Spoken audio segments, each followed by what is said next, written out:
Bonjour à tous et bienvenue sur la chaîne Monatolab. Si vous êtes en formation informatique ou si vous débutez dans l'administration système et réseau, apprendre la virtualisation est aujourd'hui indispensable. La virtualisation permet de créer plusieurs machines virtuelles sur un seul ordinateur physique. C'est une technologie essentielle pour tester des environnements, créer des laboratoires informatiques, gérer des serveurs et administrer des infrastructures IT. Par exemple, pour créer un domaine Active Directory, tester plusieurs serveurs ou simuler un réseau complet, la virtualisation est incontournable. Dans cette vidéo, je vais vous montrer comment créer votre première machine virtuelle de A à Z avec Hyper-V, l'hyperviseur intégré à Windows. Mais avant de créer une machine virtuelle, il faut vérifier une chose très importante. La virtualisation doit être activée dans le BIOS ou l'UEFI de votre ordinateur. Sans cette option activée, Hyper-V ou les autres hyperviseurs ne pourront pas fonctionner correctement.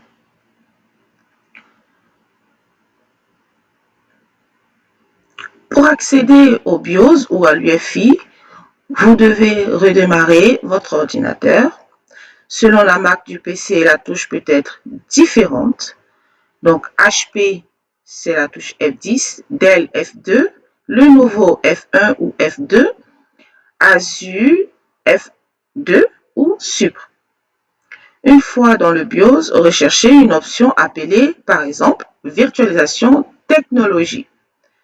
Intel VT, X, AMD V ou encore SVM Mode. Activez cette option, puis sauvegardez les modifications et redémarrez votre ordinateur. Une fois votre ordinateur redémarré, nous allons maintenant activer Hyper-V dans Windows. Mais avant d'activer Hyper-V dans Windows, nous allons juste vérifier que la virtualisation est bien activée sur votre ordinateur. Pour cela, nous allons aller dans le gestionnaire des tâches. C'est le premier résultat. Dans l'onglet Performance, juste en bas, on vérifie que la virtualisation est en mode activé. Une fois vérifié, on ferme la fenêtre et maintenant, nous allons faire un clic droit sur le menu Démarrer, Application installée.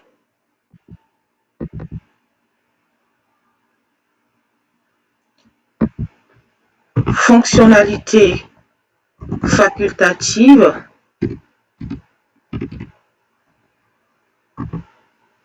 C'est le deuxième résultat. Double-clic. Plus de fonctionnalités Windows. Une fenêtre donc va s'ouvrir contenant toutes les modifications de Windows. Dans cette liste, recherchez Hyper-V. Cochez les éléments donc suivants. On va déployer et nous verrons des sous-dossiers outils d'administration Hyper-V, plateforme Hyper-V. On va cocher le dossier parent. Ça va systématiquement cocher les dossiers enfants. On fait OK. Windows va installer les composants nécessaires et vous demandera de redémarrer votre ordinateur.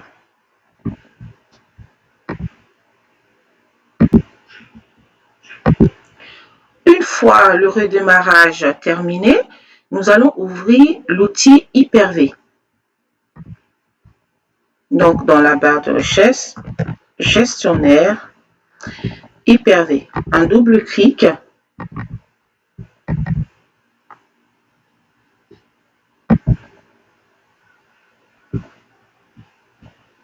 Donc, on va ouvrir l'outil. Le gestionnaire Hyper-V, c'est un outil qui permet de gérer, de créer et de gérer vos ordinateurs. Donc, les ordinateurs virtuels que vous allez créer, les serveurs plus les clients, les PC clients et les PC serveurs. Donc, en gros, vous allez créer un serveur, donc un ordinateur virtuel qui va être office de serveur, qui va faire office de serveur, et un autre ordinateur qui va faire office de PC utilisateur. Voilà, c'est comme un ordinateur d'un utilisateur que vous allez créer. Donc, à partir de cet ordinateur utilisateur, vous allez peut-être faire des requêtes sur l'ordinateur qui fait office de serveur. Voilà, je ne sais pas si vous me comprenez bien. Donc, dans la partie de gauche, vous verrez le nom de votre ordinateur physique. Donc, vous faites un clic droit. Ça, c'est la partie de cette machine physique que nous allons créer notre machine virtuelle. Donc, pour créer une nouvelle machine virtuelle, vous pouvez soit faire un clic droit sur le nom de votre machine physique, nouveau, ordinateur virtuel, soit aller dans Action. Dans le menu Action, vous faites nouveau, ordinateur virtuel. Donc, on fait un clic. Un assistant de création de machine virtuelle va alors s'ouvrir. Cet assistant va nous guider pas à pas, donc étape par étape, pour créer notre machine virtuelle. Nous allons cliquer maintenant sur Suivant et nous allons donner un nom à cet ordinateur. Moi, je vais le nommer VM Linux. C'est un serveur Linux que je veux créer. Je fais Suivant.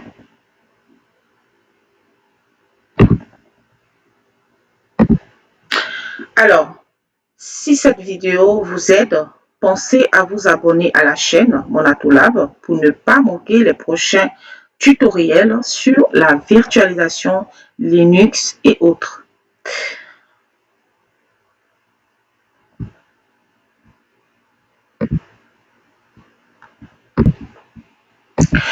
Alors, nous arrivons à l'étape secondaire, donc la partie spécification de la génération à utiliser. À cette étape, Hyper-V nous demande de choisir la génération de la machine virtuelle. Donc, on a deux choix qui sont indispensables, donc disponibles, la génération 1 et la génération 2. La génération 1 utilise un ancien système de démarrage basé sur le BIOS traditionnel.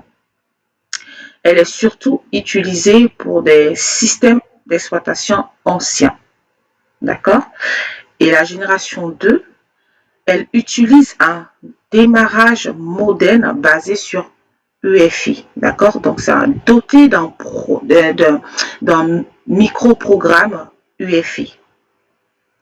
Les avantages de la génération 2 sont démarrage plus rapide, meilleure sécurité avec SecuBoot, meilleure compatibilité avec les systèmes modernes. Donc, dans la plupart des cas, pour installer Linux ou Windows récent, il est recommandé de choisir la génération 2. Donc, dans ce tutoriel, nous allons donc sélectionner la génération 2. Nous allons faire Suivant.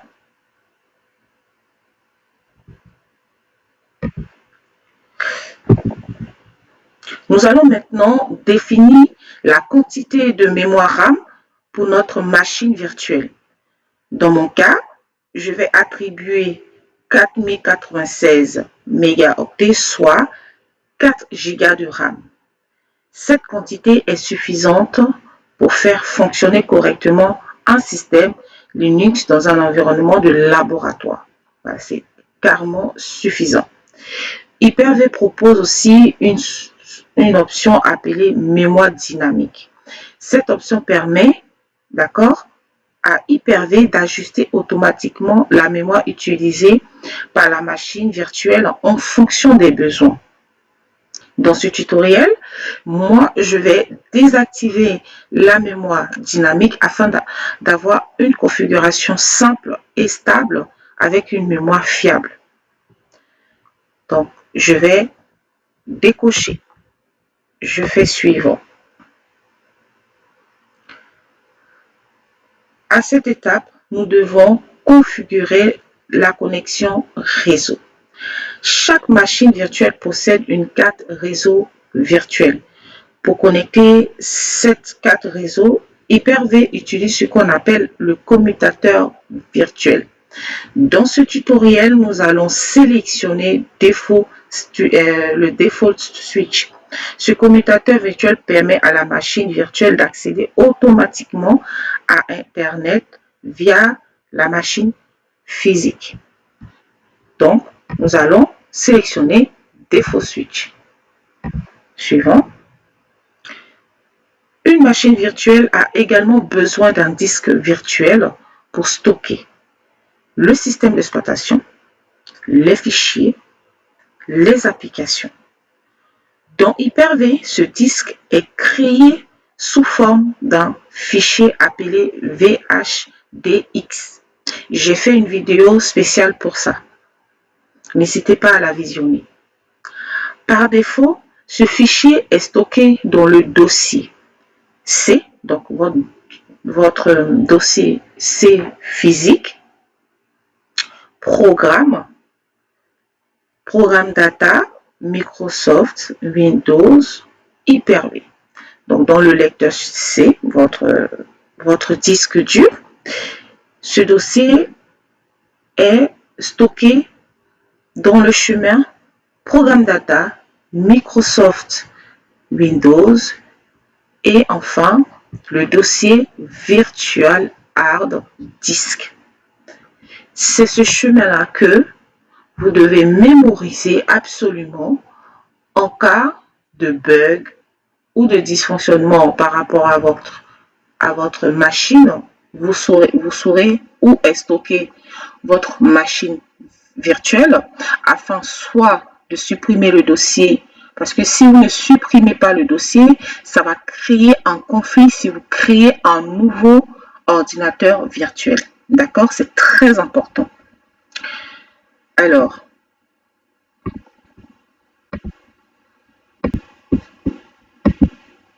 donc en cas de problème, cet emplacement vous permet de supprimer le dossier.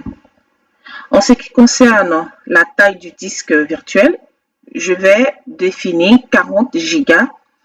Cette taille est largement suffisante pour installer un système Linux dans un environnement de laboratoire. Bien sûr, dans un environnement de production, les besoins peuvent être différents. Je vais faire 40. Suivant. Pour installer un système d'exploitation, nous avons besoin d'un fichier ISO.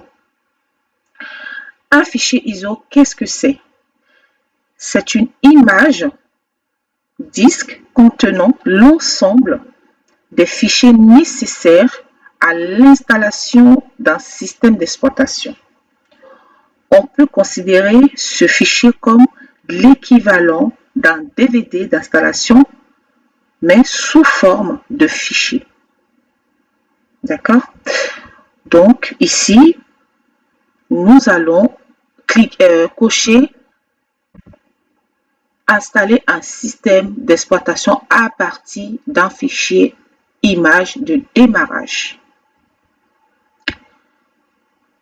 Avant de de télécharger notre fichier de démarrage, nous allons d'abord prédéfinir son emplacement. Pour ce faire, on va créer un dossier dans lequel nous allons installer notre coller ou déposer notre fichier une fois l'avoir téléchargé. Dans ce cas, on va aller dans ce PC. Moi, de mon côté, j'ai déjà créé un dossier ISO. Pour créer un dossier donc ISO, vous faites tout droit donc dans cette partie vide, vous faites clic droit, nouveau, dossier. Vous nommez votre dossier ISO 1 par exemple. C'est dans ce dossier que vous allez stocker votre image une fois téléchargée sur le site officiel. Maintenant, nous arrivons dans la phase du téléchargement du fichier ISO. Nous allons taper Google. Hop.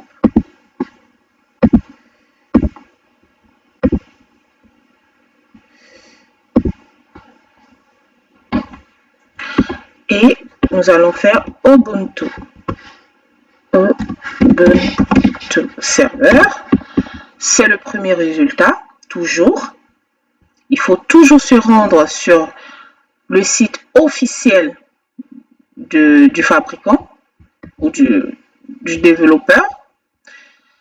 Ici, on va choisir la dernière version LTS d'Ubuntu Server parce qu'elle garantit une mise à jour de sécurité, d'accord, et de maintenance gratuite pendant 5 ans.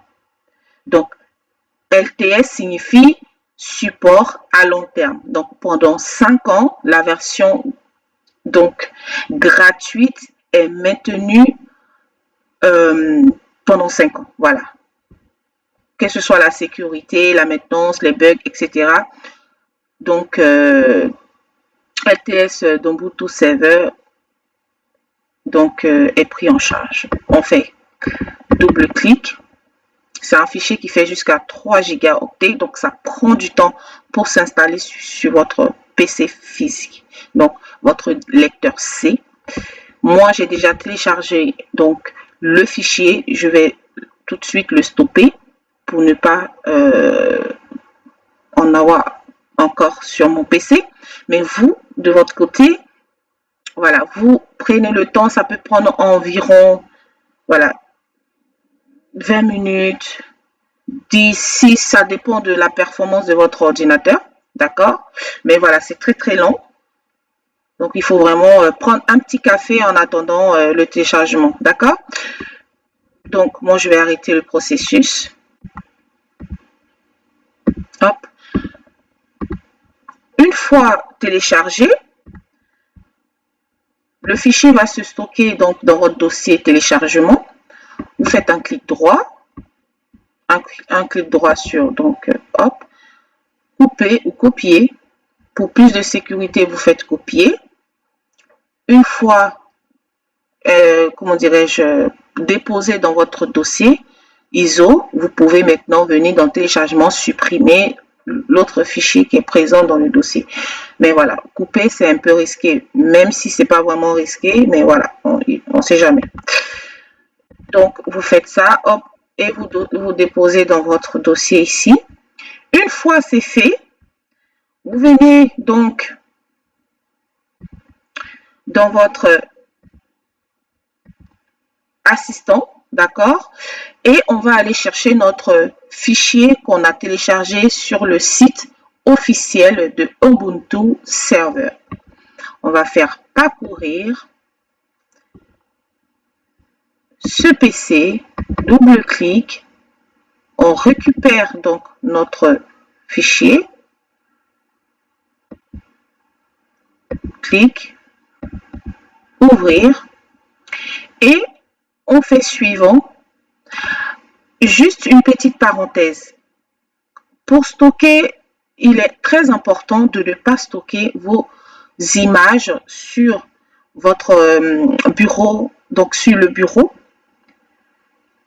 dans Documents ou dans Téléchargement. Il faut vraiment créer un dossier spécifique dans le lecteur C afin de pouvoir stocker toutes vos images. D'accord? C'est très important. Voilà. Donc, on fait suivant. Ça va nous donner ici le récapitulatif de tout ce qu'on a fait. Une fois c'est bon, on pourra donc cliquer sur terminer. Très important, le disque, l'emplacement du disque de la machine que vous avez créée. On a dit que la machine, le disque est stocké dans le dossier Windows. Donc, ce PC Programme Data Microsoft Windows, c'est dans Windows qu'est stocké vos disques donc virtuels.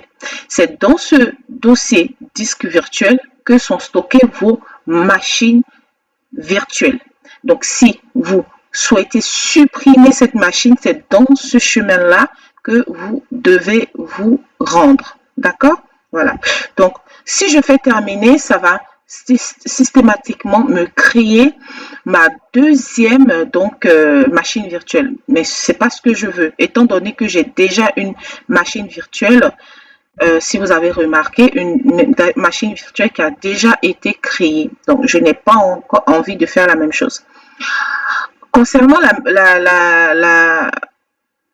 la configuration de la machine virtuelle, on va la faire dans une seconde vidéo. La configuration du système d'exploitation, les étapes, etc. On les fera dans la seconde vidéo. Si vous souhaitez donc poursuivre cet accompagnement, savoir comment paramétrer tout ça, je vous invite à vous abonner. Mettez en commentaire ce que vous avez pensé de cette vidéo. Et on se dit à la prochaine pour la suite. À bientôt.